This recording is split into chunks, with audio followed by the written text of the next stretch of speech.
بسم اللہ الرحمن الرحیم۔ حضرت علی کی خدمت میں ایک شخص آ کر کہنے لگا، یا علی، وہ کون سا نکاح ہے جو اللہ کے نزدیک سب سے زیادہ محترم ہے؟ پس جیسے ہی پوچھا گیا تو امام علی نے فرمایا، اے بندہ خدا، جس نکاح میں یہ تین چیزیں واضح ہوں تو وہ نکاح اللہ کے نزدیک سب سے زیادہ محترم رہتا ہے۔ تو وہ شخص پوچھنے لگا، یا علی، وہ کون سی چیزیں ہیں؟ امام علی نے فرمایا، پہلی چیز کہ نکاح سادگی سے کیا جائے، دوسری چیز کہ لڑکی کا حق مہر اتنا زیادہ نہ ہو، لڑکے والوں کو شرمندگی یا دینے میں مشکلات کا سامنا کرنا پڑے، اور تیسرا نکاح کے فوراً بعد لڑکا حق مہر ادا کر دے۔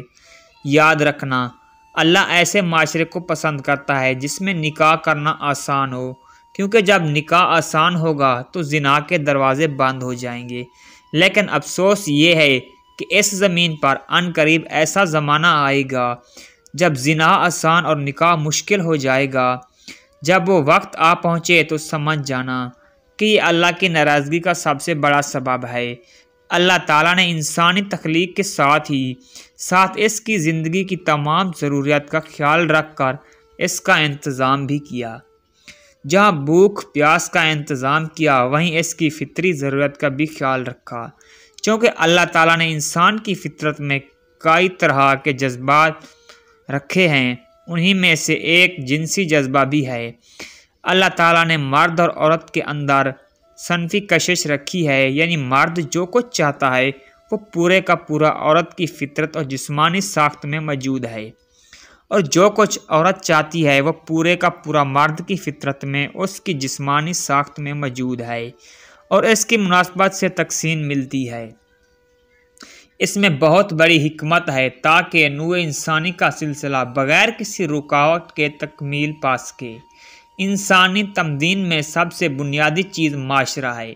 انسانی معاشرہ دو صفوں یعنی مرد و عورت سے مل کر وجود میں آتا ہے، اور معاشرے میں بنیادی اہمیت عورت اور مرد کے تعلقات کو حاصل ہے۔ جہاں ایک طرف مرد عورت کا مضبوط رشتہ ایک بہترین خاندان اور معاشرے کو وجود میں لاتا ہے، وہیں دوسری طرف زوجین کے آپسی تعلقات میں دھاڑ معاشرے کے لیے خطرناک ثابت ہوتا ہے۔ دراصل معاشرے کی ترقی کا انحطاط معاشرے میں رہنے والے افراد کی طرز زندگی، اخلاق، سیرت اور کردار سے ہوتی ہے۔ اسلام انسانی زندگی کے تمام پہلو کا احاطہ کیے ہوئے ہیں، اس لیے زندگی گزارنے کا مکمل طریقہ اور رہنمائی موجود ہے۔ نکاح نبی کریم صلی اللہ علیہ وسلم کی بہت ہی اہم سنت ہے۔ ازواجی تعلقات کے بارے میں قرآن کریم کی آیات میں موجود ہے جو ہمیں اس کی اہمیت سے آگاہ کرتی ہے، اور جس کو نبی کریم صلی اللہ علیہ وسلم نے ایمان سے جوڑ دیا ہے۔ آپ صلی اللہ علیہ وسلم نے فرمایا، بندہ جب نکاح کرتا ہے تو اس کا نفس دین مکمل ہو جاتا ہے، یعنی جب بندہ نکاح کرتا ہے تو گویا نفس مذہبی فرائض کو پورا کر لیتا ہے، اور باقی نفس میں وہ اللہ سے ڈرتا ہے، اور اللہ کی گواہی کے ساتھ مرد اور عورت ایک مقدس رشتے میں باندھ جاتے ہیں۔ اللہ ہم سب کا حامی و ناصر ہو، آمین۔